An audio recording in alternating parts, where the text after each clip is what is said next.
Idealnya lembaga penyelenggara pemilu itu betul-betul independen. Maka KPU itu tidak boleh dipersepsi berada di bawah presiden. Tapi Anda melihat KPU terlihat seperti di bawah. Iya, ini dalam prakteknya begitu. Pak Jokowi pernah dibeli label oleh majalah Time New Hope. Nepotisme makin luas, dinastifikasi semua. Semua parpol. Jadi kalau DPR merevisi undang-undang pilkada dengan alasan untuk mendetailkan putusan Tidak MK, perlu. Putusan MK itu sama dengan perubahan undang-undang.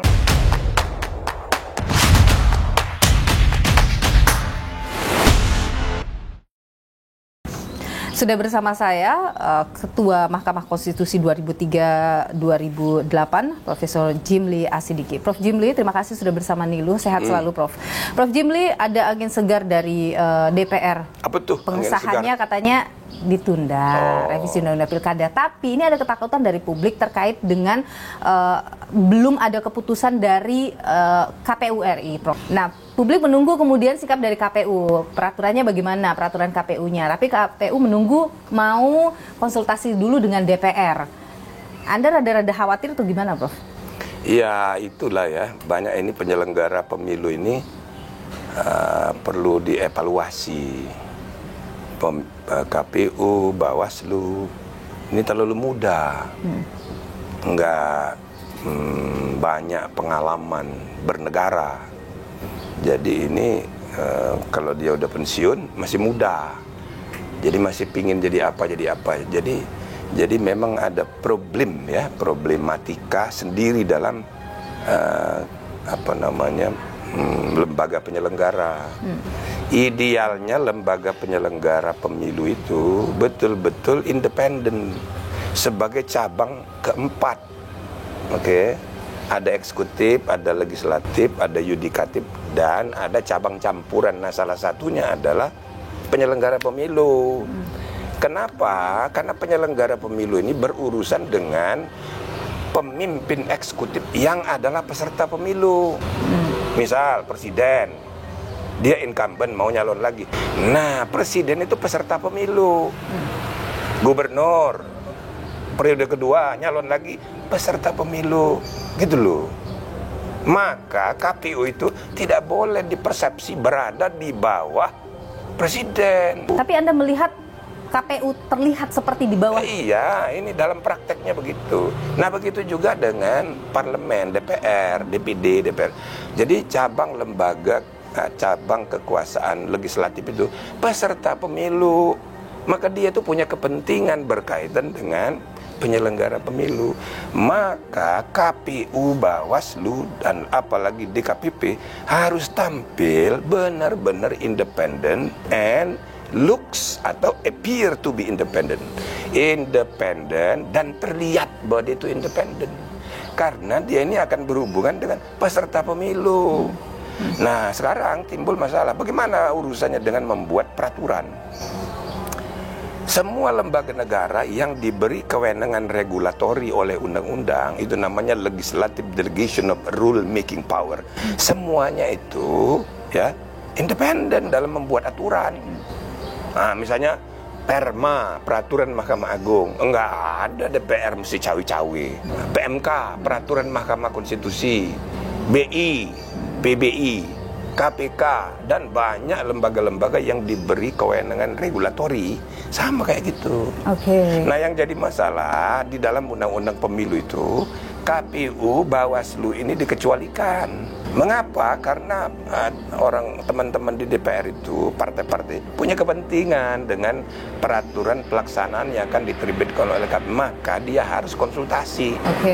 Jadi di undang-undang tentang pemilu itu ditambahin bahwa KPU, Bawaslu dalam menetapkan peraturan pelaksanaannya itu harus berkonsultasi dengan DPR dan pemerintah. Itu harus bertemu dalam rapat seperti itu? Nah, itu kalimatnya cuman berkonsultasi begitu aja. Oh, tidak ada aturan jelas soal bagaimana model konsultasi itu? Ya, lalu teknisnya diatur di tata tertib DPR bahwa ini melalui RDP, ya kan? Nah, tapi kalau mau formal RDP-nya itu kan harus di masa sidang. Nah, pernah kejadian tempo hari ada harus mengubah per KPU tapi di masa reses. Nah, itu bagaimana? Maka dicari tafsir. Oh, boleh pakai Zoom. Nah, itu kan tafsir aja. Ya kan? Padahal secara formal ya nggak bisa, sebetulnya itu masa reses kok. Gitu. Ya kan? Nah, sekarang begitu juga sekarang. Ini kan sudah mepet nih, tinggal berapa hari lagi. Nah, besok sudah pendaftaran. Iya, maka pernah terjadi waktu putusan MK yang menentukan mengenai KTP. Itu kan sudah menjelang pemilihan. Lalu tiba-tiba muncul putusan MK. Nah, ini juga harus kita evaluasi. Harusnya perubahan aturan ini tidak boleh di dalam proses tahapan yang sudah jalan. Tapi oke lah, itu sementara ya.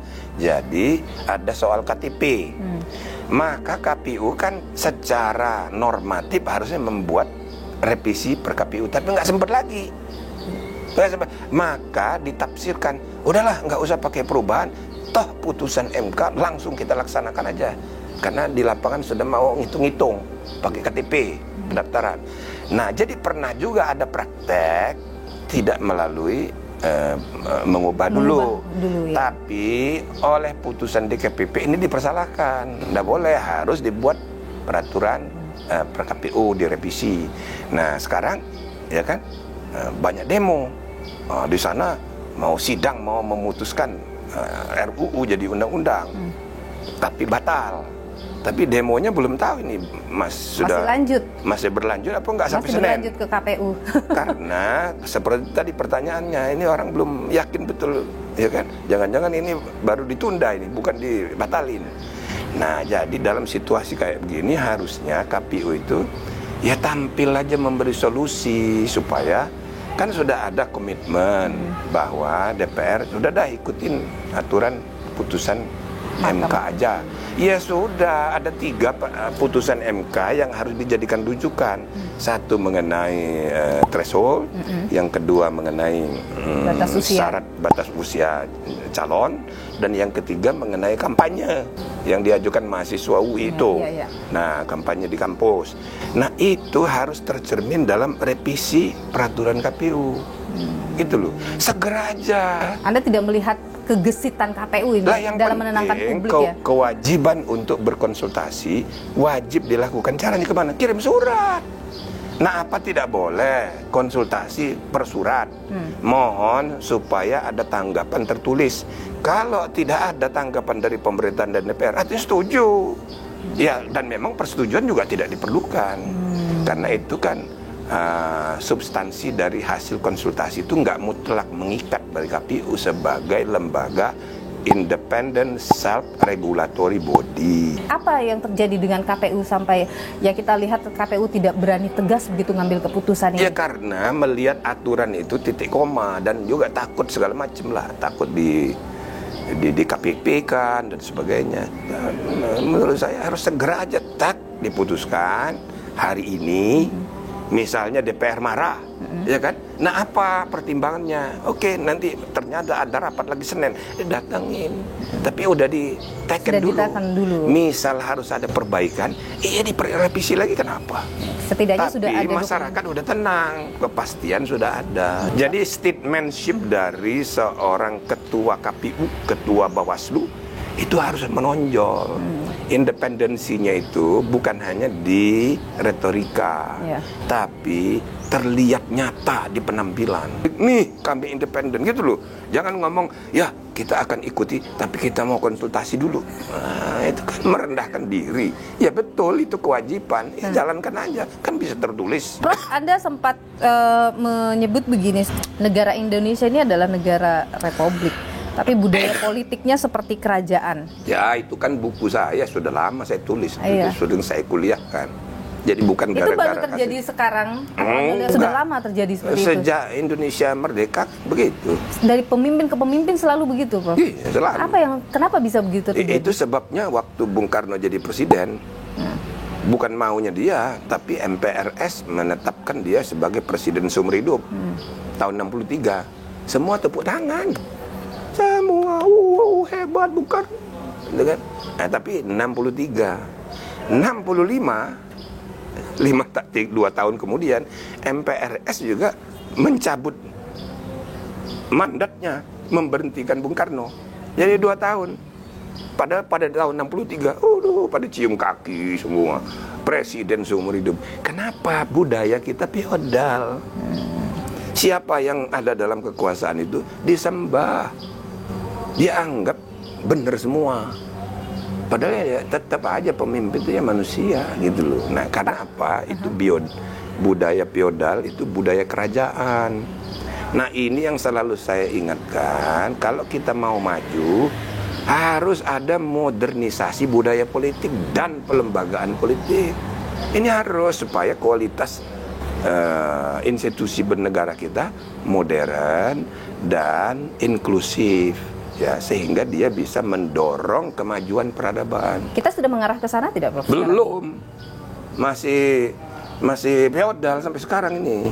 Jadi gitu harus loh. Bagaimana supaya kita ke sana? Iya, harus ada modernisasi, ada transformasi kebijakan supaya jangan dibiarin begini, gitu loh. Kita bisa ke sana, Prof? Bisa kalau ada visi ke arah itu dari pemimpin gitu loh. Ya, mudah-mudahan nanti presiden yang akan datang karena dia udah senior, dia nggak nyari jabatan lagi, nggak nyari duit lagi karena dia udah kaya, ya kan? Dan dia udah berjuang 4 kali jadi calon kalah melulu, sekarang berhasil, dan dia pun sudah diakui di seluruh dunia jadi pemimpin yang kelas dunia gitu. Jadi mudah-mudahan dia bisa. Pak Jokowi pernah dibeli label oleh majalah Time New Hope. Anda tidak melihat itu juga, perubahan itu tidak terjadi dalam kepemimpinannya Pak Jokowi? Ya banyak yang baik-baik selama 10 tahun, banyak. Kita tidak boleh juga mengabaikan karena transformasi dari periode reformasi 15 tahun sebelumnya sekarang menjadi 25 tahun. Banyak sekali kemajuan. Tapi secara... Ya kan? Tapi tidak semua hal baik, ada juga yang tidak baiknya. Nah, salah satu yang buruk kalau menurut saya budaya kerajaan ini. Nepotisme makin luas. Dalam praktek semua organisasi politik itu mengalami dinastifikasi semua. Semua parpol. Bukan 1-2 gitu. Walaupun salah satu masing-masing nyala-nyalain, saling menyalain, padahal dia juga begitu, sama aja. Dinasti semua. Semuanya ya, Prof? Iya, jadi politik itu dinasti, bisnis juga dinasti. Karena perusahaan keluarga. Jadi dinasti politik dan dinasti ini gabung jadi satu, itulah oligarki yang tidak sehat untuk demokrasi gitu. Masih punya harapan ya, Prof? Kita harus optimis.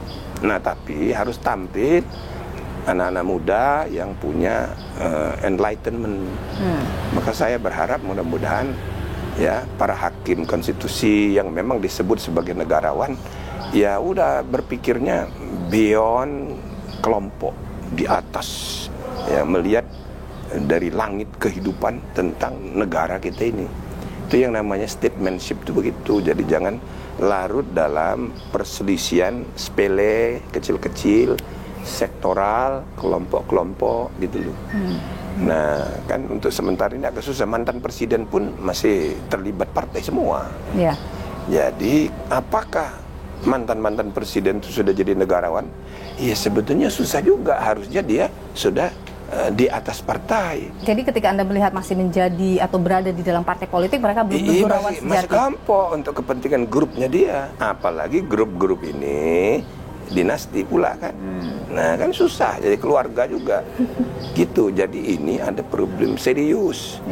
Maka sekali lagi ya kita harus menjaga supaya kualitas demokrasi kita ini meningkat.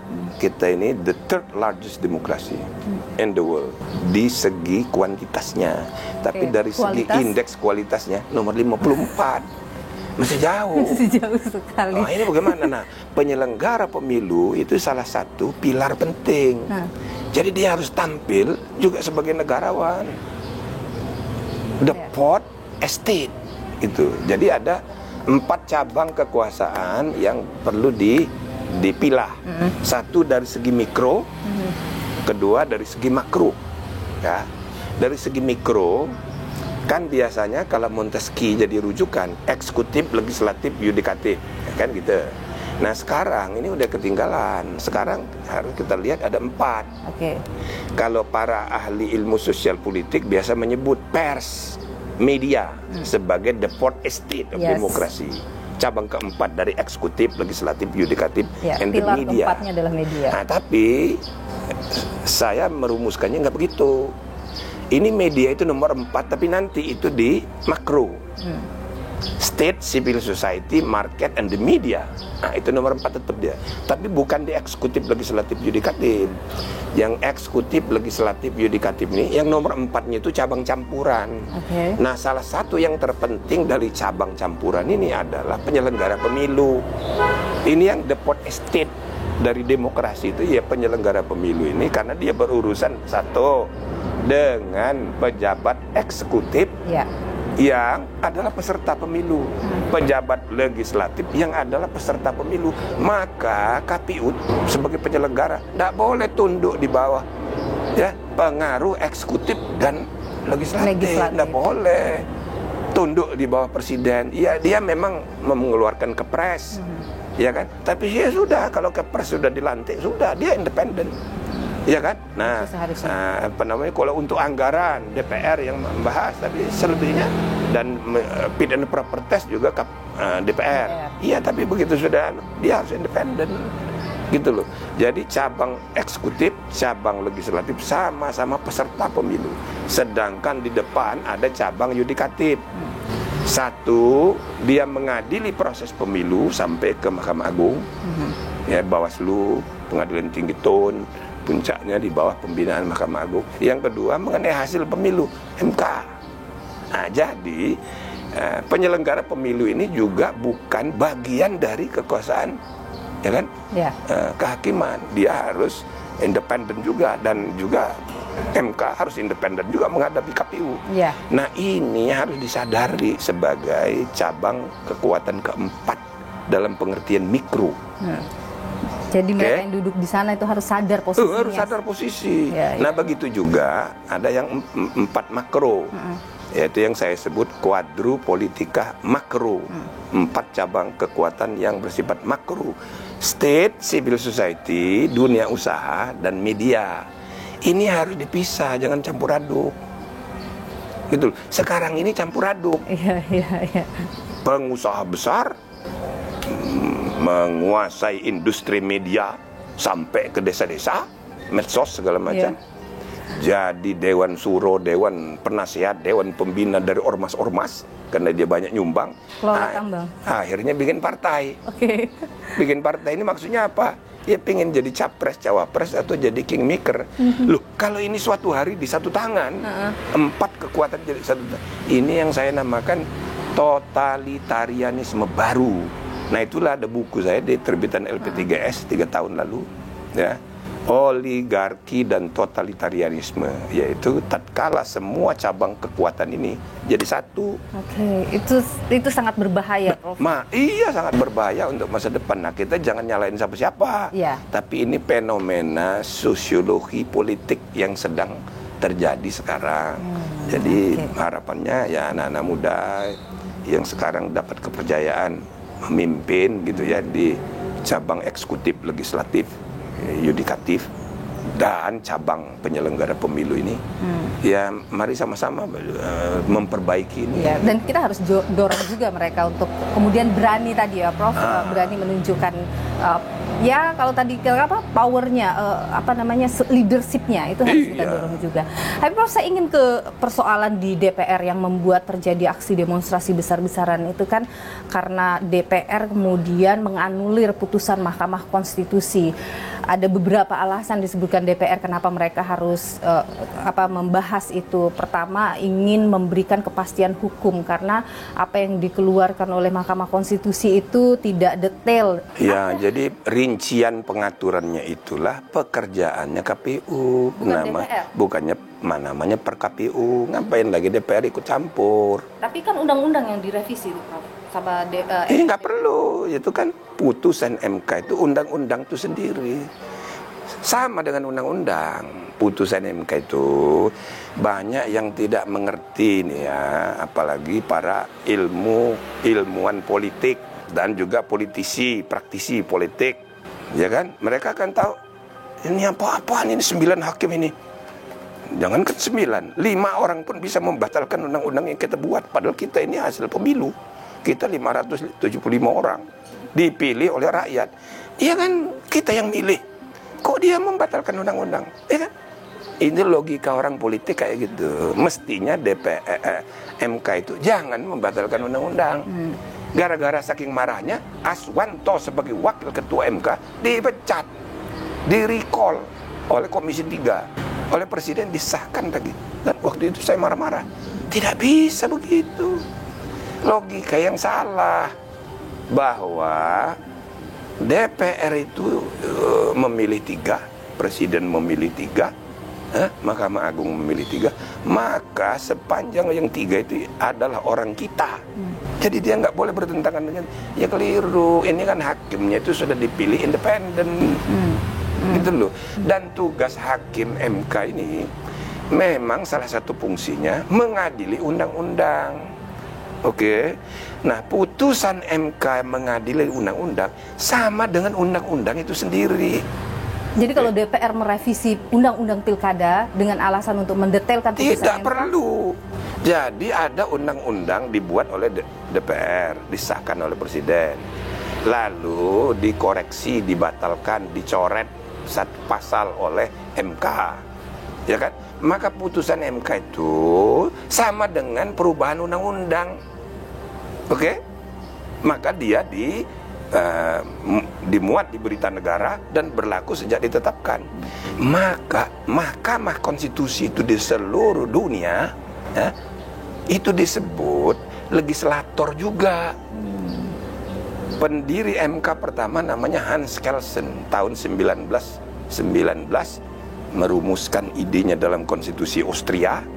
1920 dibentuk pertama kali Verfassungsgerichtshof di Austria. Ya, dan dia pun menjadi hakim di situ. Itu dia sebut bahwa parlemen itu adalah positif legislator, sedangkan Verfassungsgerichtshof, Mahkamah Konstitusi, adalah negatif legislator. Yang satu membuat pasal, yang satu lagi meniadakan pasal. Tapi dua-duanya itu legislator, karena objek yang diperselisihkan, objek yang diadili undang-undang. Gitu loh. Jadi banyak yang salah paham ini. Loh, kok MK membuat pasal baru? Bukan, dia tidak membuat pasal baru, tapi konsekuensi dari pencoretan kata atau pencoretan satu kalimat itu kan menimbulkan norma baru. Otomatis. Misalnya ada peraturan nih. Kalau Anda bertemu persimpangan perempatan jalan, maka dilarang belok kanan, gitu bunyinya, bunyi pasal itu, ya kan? Nah, itu kan cara memahaminya. Berarti lurus boleh, belok kiri boleh, ya, belok kanan nggak boleh. Nah, kemudian dibawa ke MK oleh MK. Waduh, ini tidak adil ini, ya kan? Padahal kalau belok kiri, nah rumahnya sebelah kanan, gimana? Kalau dia lurus, itu sampai 2 kilo baru ada belokan lagi. Ini tidak adil.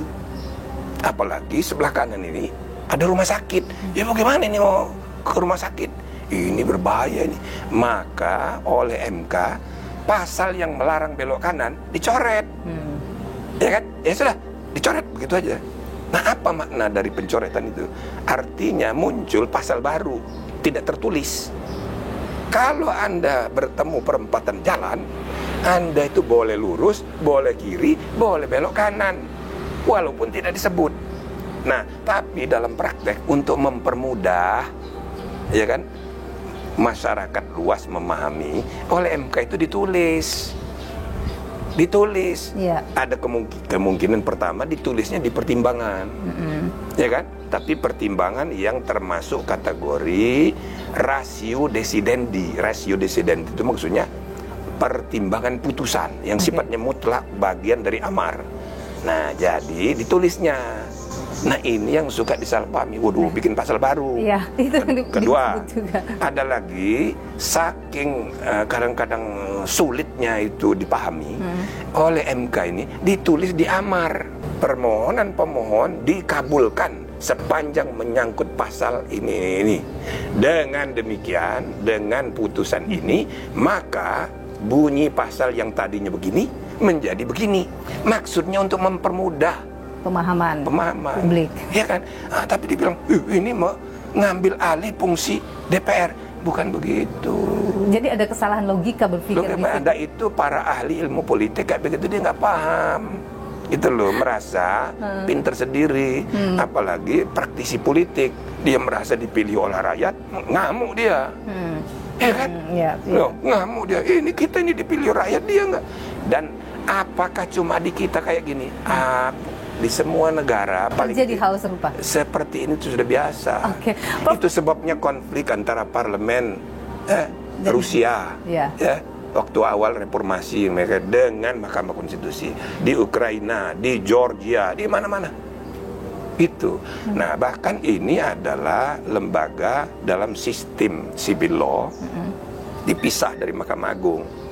Kalau dalam sistem common law ini digabung di Mahkamah Konstitusi. Nah, yang mulai praktek judicial review ini Mahkamah Agung Amerika. Kasus pertama di mana Mahkamah Agung Amerika membatalkan undang-undang buatan Kongres itu tahun 1803. Perkaranya sangat terkenal, namanya Marbury versus Madison. Ya kan? Ya, Marbury ini hakim yang diangkat oleh presiden sebelumnya tapi belum dilantik. Kepresnya sudah diteken. Lalu kemudian Madison itu seknek, Secretary of State, ya kan, yang memblok Kepres itu nggak dikasih, padahal dia udah diteken oleh Presiden John Adams. Nah, sesudah Presiden Thomas Jefferson jadi presiden, gitu kan, itu SK Kepres nggak dikasihin, maka dia nggak jadi hakim. Nah, dasar hukum yang dipakai oleh James Madison dan juga Thomas Jefferson untuk tidak memberikan Kepres itu, ada undang-undang reorganisasi namanya, yang dijadikan dasar hukum. Dan karena itu undang-undangnya dibatalin oleh Mahkamah Agung. Marah semua orang, termasuk Presiden Thomas Jefferson. Jadi dia dipilih tahun 1801, dia 2 periode 8 tahun. Nah, ini dia kasus ini 1803. Maka selama 6 tahun jabatan Presiden Thomas Jefferson yang adalah seorang primer itu selalu maki-maki Mahkamah Agung terus gitu. Maki-maki Mahkamah Agung bahwa ini kalian ini hakim tidak mengerti konstitusi. Saya itu yang membuat rumusan konstitusi, goblok semua gitu. Ya biasa. Nah, tapi sesudah 50 tahun para ahli melihat, waduh ini bagus ini. Justru ini benar untuk mengawal demokrasi mayoritarian. Sebab ya demokrasi mayoritas itu, ya kan, atas nama rakyat, ya kan, yang dipilih oleh rakyat, belum tentu benar, belum tentu sesuai dengan keadilan konstitusional yang disepakati tertinggi. Jadi jangan kita hanya serahkan semua keputusan bernegara hanya kepada mayoritas suara di parlemen. Itu sebabnya kita butuh namanya pengimbang, walaupun cuma 9 orang. Hakim Agung di Amerika itu 9 orang juga. Tapi terus berantem gitu. Tapi sesudah kasus ini, ya lama-lama kemudian orang sadar bahwa ini sistem yang benar untuk menjamin demokrasi tidak hanya formalisme prosedural berdasarkan jumlah suara, tapi juga melindungi minority rights. Jadi ini kemudian diterima sebagai ciri substantif demokrasi. Demokrasi substantif, tidak formalistik. Nah, sekarang kenapa ini masih banyak yang ngamuk-ngamuk ini? Ya kan? Orang politik, bahkan juga para ini kayak Kodari misalnya marah-marah gitu kepada MK. Ya wajar, di seluruh dunia kayak gini. Karena kualitas peradaban demokrasi kita masih rendah. Itu yang terjadi. Rankingnya 54 gitu loh. Walaupun doktor ahli segala macam, dia belum menyadari seolah-olah cuma dia yang benar. Jadi Anda memaklumi saja situasi Maklumi ini. aja, nggak apa-apa. Ini juga ada menarik pernyataan dari DPR ya, Prof, mengatakan begini, revisi putusan MK itu tuh menimbulkan kekacauan karena kan ini sudah diatur segala sesuatunya, sudah rapi gitu, tiba-tiba keluar putusan MK. Iya kan, saya dari dulu suka ngomong. Jadi kita harus menentukan ya kebijakan yang pasti, yang namanya tahapan pemilu itu yang mana.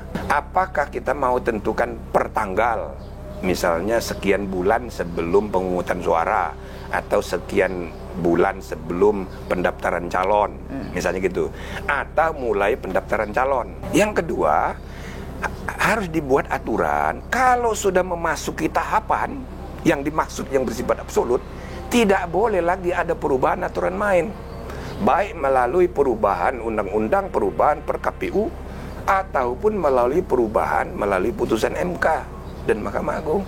Harus tidak boleh lagi ada. Ini kan ibarat pertandingan bola. Nah, ini pemain udah pada masuk di lapangan nih, belum peluit belum. Iya. Tapi sudah pada nendang-nendang. Tiba-tiba muncul aturan baru dari FIFA. Pemain yang pendeknya di bawah 150 nggak boleh main. Pemain yang tingginya di atas 180 dilarang main. Padahal dia udah nendang-nendang bola. Itu kan nggak bener ini. Nah, kalaupun peraturan itu mau diterima, ya berlakunya untuk pertandingan berikutnya. Jadi Anda menganggap ya logis juga alasan DPR bahwa situasi politik di bawah jadi tidak stabil. Itu dia. Nah, maka ibaratnya kata kasarnya, kalau kata Bang Dasko, ini terbongkar semua nih koalisi yang sudah dibentuk. Bener, jadi kacau semua. Bukan cuma ini. Yang pertama kali kasusnya tahun 2009. 9 hari menjelang pemungutan suara. Pencalonan sudah, tinggal pemungutan suara 9 hari lagi.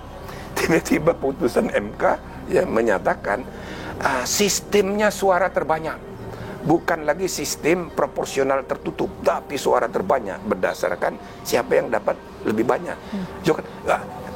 Timbul kekacauan. Kenapa? Tiba-tiba masing-masing caleg di internal partai gontok-gontokan, bersaing sampai sekarang ini.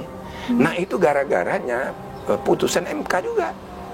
Pemilihan umum sudah jalan, tiba-tiba berubah, keluar putusan. Bikin kacau. Nah, yang kedua mengenai KTP. Memang substansinya baik dan lebih baik dari aturan sebelumnya. Tapi itu ditetapkan dalam situasi tahapan sudah jalan. Kan bikin kacau. Kalau kita sudah punya pengalaman seperti itu, kenapa kita tidak berubah sih, Pak? Nah, itu dia. Kan jarang-jarang orang mau dengar saran kita ini. Saya kan sudah ngalami di MK, saya juga jadi ketua di KPP pertama. Jadi dari pengalaman itu memang ini harus diperbaiki caranya, ditegaskan aja di aturan di undang-undang. Tahapan pemilu yang sifatnya mutlak adalah ini. Selama tahapan sudah berjalan, dilarang ada perubahan aturan, baik melalui perubahan PKPU, perubahan judicial review MA maupun MK. Ini harus jadi momentum ya untuk kemudian perbaiki. Jadi ini jadi momentum untuk perbaikan ke depan. Saran saya begitu. Tapi jangan dengan cara merevisi undang-undangnya melawan putusan MK. Salah juga itu. Itu salah juga. Gitu. Prof, terlalu kelihatan diakali. Ya kan? Anda bahkan juga melihat bahwa ini tuh memang akal-akalan jadinya. Ini demo yang sekarang ini menarik. Saya nggak menduga. Pertama, jumlah massanya besar sekali. Kedua, itu di seluruh Indonesia serentak. Ya. Dan itu yang datang itu termasuk saya lihat ada Reza Rahadian, selebriti bintang film. Ya. Ngapain dia nggak pernah mikir-mikirin begini, kok dia ikut pidato lagi kan? Ya. Nah, dia bilang saya nggak pertama kuat. kali juga saya lihat dia begitu. Ini juga nih, saya ini katanya Renat Kasali. Saya belum pernah ini mau komentar suara politik, tapi saya udah kuat ini sekarang. Dan itu perasaan umum. Nah, maka para pemimpin harus jadikan ini sebagai pelajaran. Ini ada masalah serius. Pemerintah harus sadar diri sih, Prof. Di balik ini bukan hanya sekedar soal RUU ini. Gitu loh. Ada masalah yang begitu serius. Demokrasi itu ada dua macam. Demokrasi elektoral, itu kan, itu sudah selesai. Suara terbanyak itu sudah dihitung. Ada yang menang, ada yang kalah. Tapi demokrasi itu bukan hanya sekedar urusan pemilu. Ada yang namanya public discourse. Itu yang menentukan proses politik di dalam praktek itu adalah kelas menengah yang menentukan pendapat umum. Nah, ini yang berkaitan dengan kita sebut, kalau biar keren pakai bahasa Inggris, day to day politics, politik hari-hari. Day to day politics itu bukan ditentukan oleh seluruh rakyat yang di TPS, tapi kelas menengah. Nah, yang sekarang yang bergerak ini kemarin kelas menengah, yang kesadarannya tiba-tiba terganggu. Nah, ini berbahaya kalau tidak didengar. Ya, bahkan kan ini akan mempengaruhi proses pengambilan keputusan 5 tahun. Gitu loh. Ya, kemarin juga banyak kan disuarakan jangan abaikan suara kelas menengah. Itu yang banyak kemudian di media sosial juga beredar. Revisi undang-undang pilkada yang kemarin itu mau disahkan tapi kemudian batal. Itu dibahas, memang sih surprise-nya keluar Januari, Mei sempat dibahas, terus kemudian dibahas dalam waktu saya sebut 1 hari saja sudah langsung mau diketok palu. Kualitasnya itu bagaimana, Prof?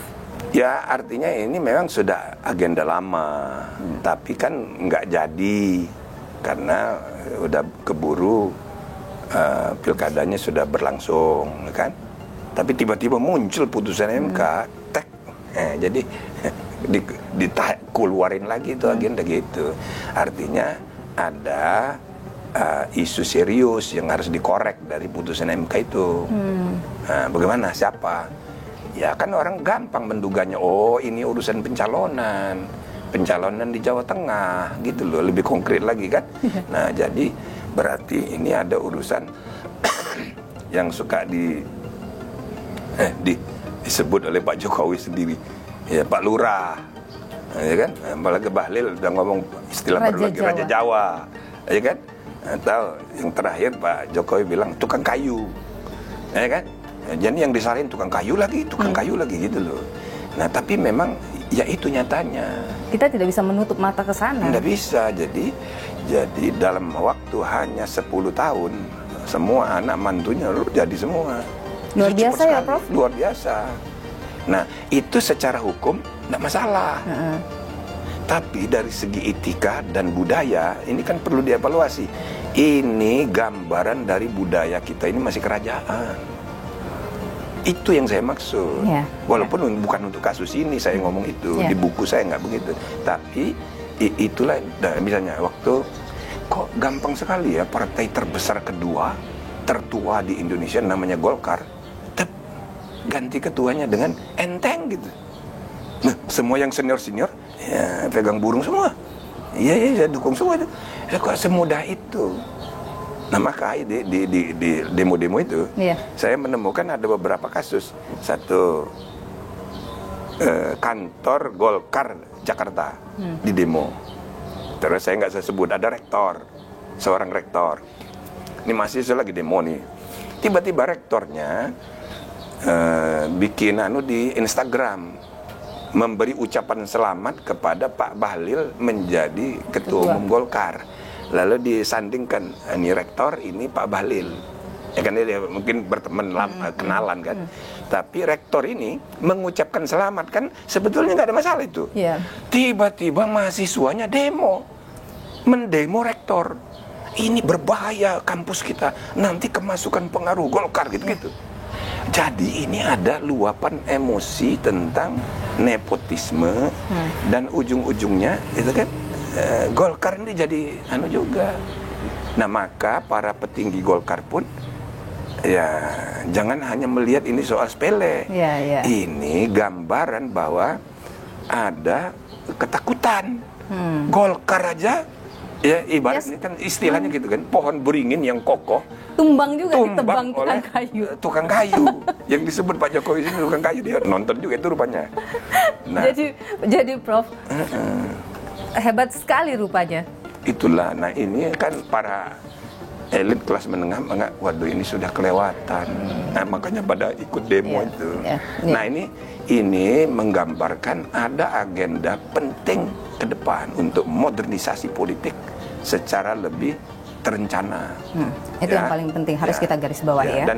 Dan ini bukan untuk siapa-siapa, untuk bangsa dan negara. Yang kita kritik ini bukan orang per orang, tapi semua partai. Betul. Semua partai, semua tokoh sama. Kita tidak membicarakan orang per orang. Ini bukan urusan personal, tapi ini urusan negara. Profesor Jimli Asidiki, Ketua MK 2003-2008. Terima kasih sudah berbagi pandangan di Niluh. Sehat selalu, Prof.